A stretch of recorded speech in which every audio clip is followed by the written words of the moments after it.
Bien,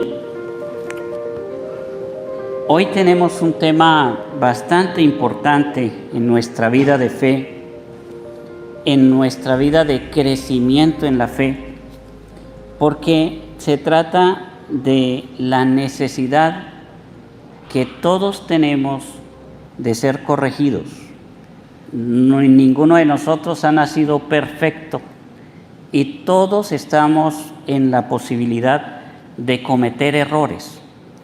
Y como el error no es algo que deba ser parte de nuestra vida, no debemos vivir en el error, pues alguien tiene que sacarnos del error. Por eso hay profesores, por eso venimos a misa, por eso predicamos la palabra de Dios, para que todos podamos ser mejores y salir de nuestros errores.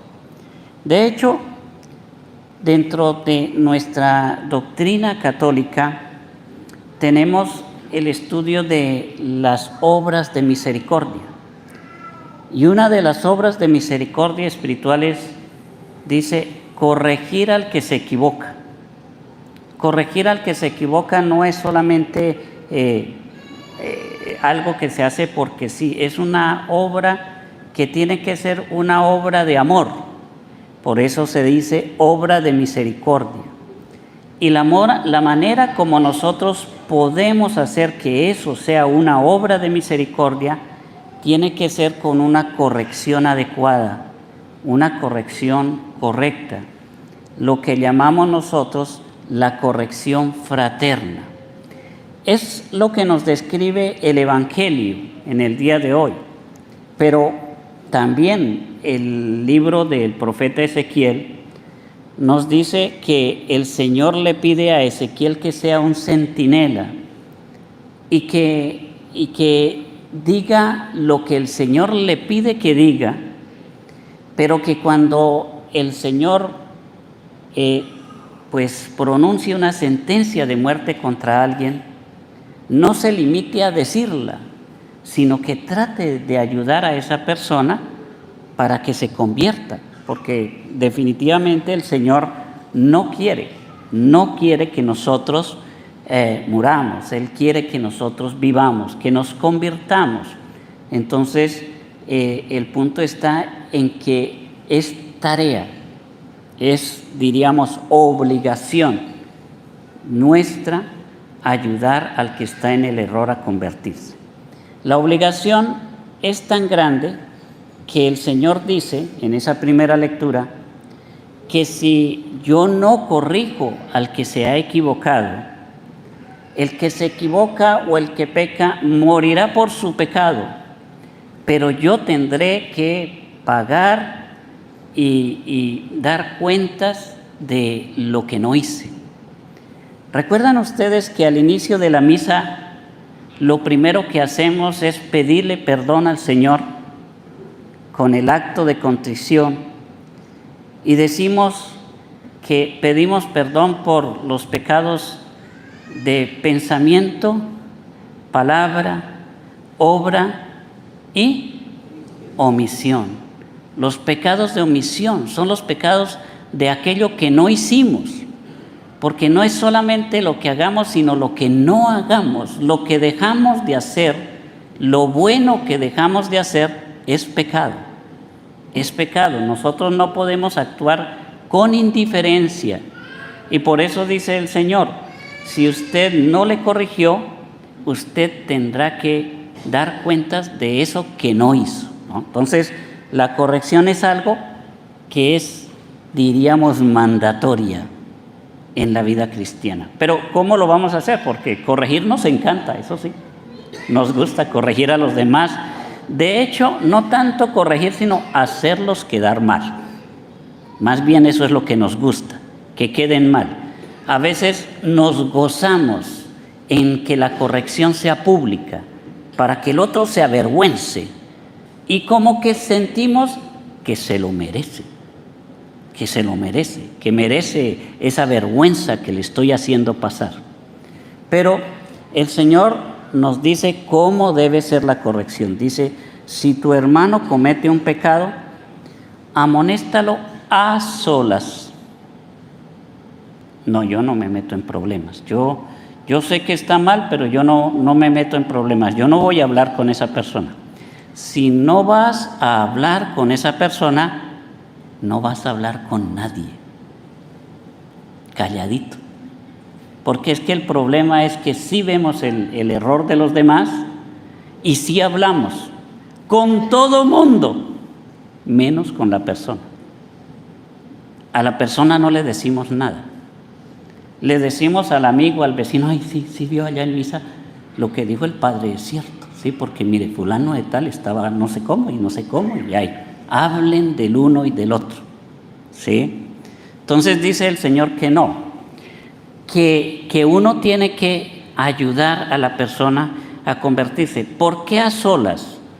Porque no es necesario dañar a la persona, hacerla quedar mal en público, hacerla quedar en ridículo frente a otras personas. No hay necesidad de eso. Si yo corrijo a alguien cristianamente, es porque le amo, porque quiero que sea una mejor persona. No es un acto de venganza, no es un acto de humillación, no es un acto de como esos sentimientos que tenemos nosotros de superioridad frente a los demás. No es para sentirme superior a esa persona, sino porque realmente quiero que esa persona sea mejor. En eso consiste la corrección fraterna. Entonces, uno trata de ayudarle personalmente. Dice la palabra de Dios, si no lo logras, si no te obedeces, si no cambia, inténtalo con otro o con otros dos. O sea, el Señor está diciendo, no te quedes ahí, trata de ayudarle, busca a alguien adecuado, quizás un amigo, quizás alguien más cercano a esa persona, alguien que le pueda ayudar a caer en cuenta de que está cometiendo un error. Si no ocurre, dice, acude a la comunidad. Pero todo lo que pasa en ese proceso es tratando de ayudar a la persona. No tratando de hacerla quedar mal, sino tratando de ayudarle a ser una mejor persona. Claro, alguien puede decir, pues no cambio y no cambio. Entonces, ahí es cuando dice el Señor, ya cumpliste.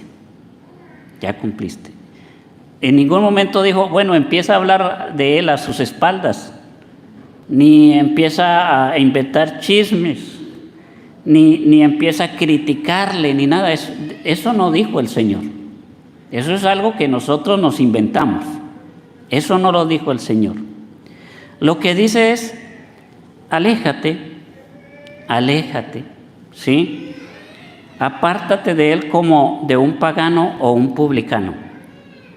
Apártate. O sea, si no recibe tu ayuda, pues no hay nada que hacer. Pero el apartarse, ¿para qué es? ¿Para qué te apartas de la persona?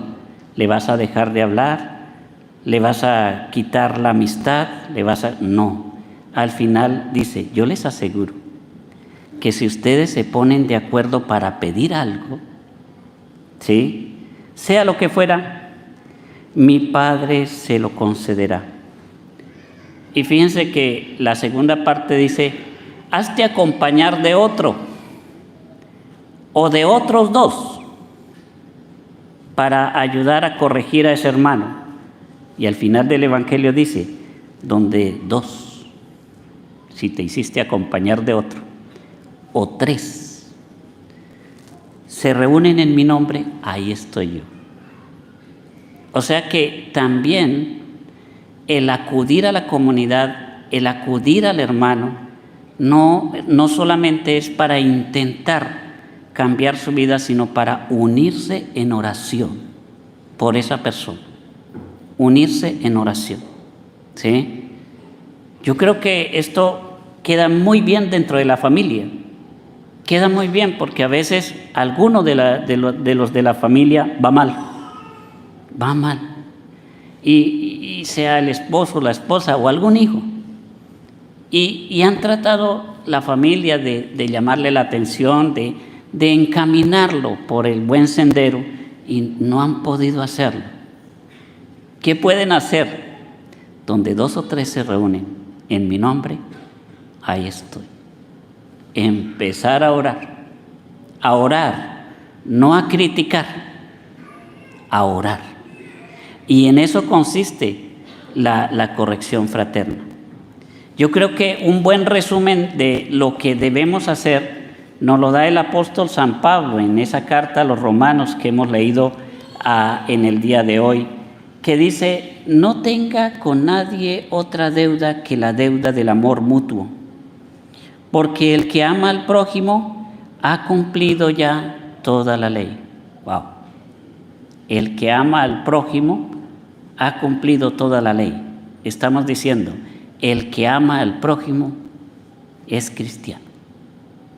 El que ama al prójimo puede decir que puede ir al cielo, porque ha cumplido todo lo que tenía que cumplir. Y habla de los mandamientos, ¿no? Justamente habla de los mandamientos que tienen relación al amor al prójimo. No cometerás adulterio, no robarás, no matarás, no darás falso testimonio, no codiciarás. Todo esto se resume en amar al prójimo como a uno mismo. Y aquí viene como la gran conclusión, ojalá la aprendieran de memoria. Los niños que tienen la hojita de escriba algo del Evangelio para la primera comunión y la confirmación, ahí tienen su hojita. Yo creo que esta sería una bonita conclusión para escribir ahí. La conclusión básicamente sería esta: pues quien ama a su prójimo no le causa daño a nadie. ¿Cómo es que es? Pues quien ama a su prójimo no le causa daño a nadie. Repitámoslo una última vez. Pues quien ama a su prójimo no le causa daño a nadie. ¿Entienden cómo es la corrección? Fíjense, papás, yo sé que a veces los hijos los desesperan, pero quien ama al hijo no le causa daño. Corríjalo, y a veces hay que corregirlo con fuerza. Ay, perdónenme los hijos que esté hablando de esa manera, ¿sí? Perdónenme, ustedes a veces tienen la culpa porque son tercos, ¿sí? No se dejan corregir de buena manera, y le dicen de buena manera y no hacen caso, y de buena manera y hasta que suben la voz, ahí sí empiezan a hacer caso. Corríjanlo, y aunque tenga que ser un poco fuerte, corríjale, porque es su obligación. Pero nunca use malas palabras para corregir a sus hijos. Nunca use violencia para corregir a sus hijos. Nunca les corrija enojado. Está grave el asunto, ¿verdad? Que cuando quiere corregirles es cuando ya está enojado. Pero es que cuando uno está enojado hace las cosas mal. ¿Sí? Yo siempre le digo a los papás, ¿cuánto van a vivir con sus hijos? Su hijo tiene 10 años. ¿Cuántos años más va a vivir con sus hijos? ¿Será que se puede esperar media hora que se calme un poquito para corregirle mejor? Yo creo que sí se puede. Yo creo que si lo hacemos con calma, con paciencia, se puede. Pero si hay que ser fuertes, si hay que tener un carácter fuerte, si hay que poner castigos que son lógicos, ¿no? Si hay que decir esto no lo puedes usar tu teléfono por tanto tiempo y de acuerdo a lo grave que haya sido el problema, pues habrá que hacerlo, y los hijos tendrán que admitir que necesitan ser corregidos. Así como nosotros, también los adultos necesitamos ser corregidos. Uno llega a viejo y todavía no aprende, ¿sí? Entonces todos tenemos necesidad de ser corregidos, pero cuidado, no agredidos. Corregir no es agredir. Corregir no es ofender. Corregir no es hacer quedar a la persona como lo peor, ¿sí? Corregir es decir en qué estás mal y en qué debes cambiar. Tarea bien difícil, La corrección fraterna es una de las tareas más importantes del cristiano y sin embargo sigue siendo una de las más delicadas, No se puede dejar de hacer, pero se tiene que hacer correctamente.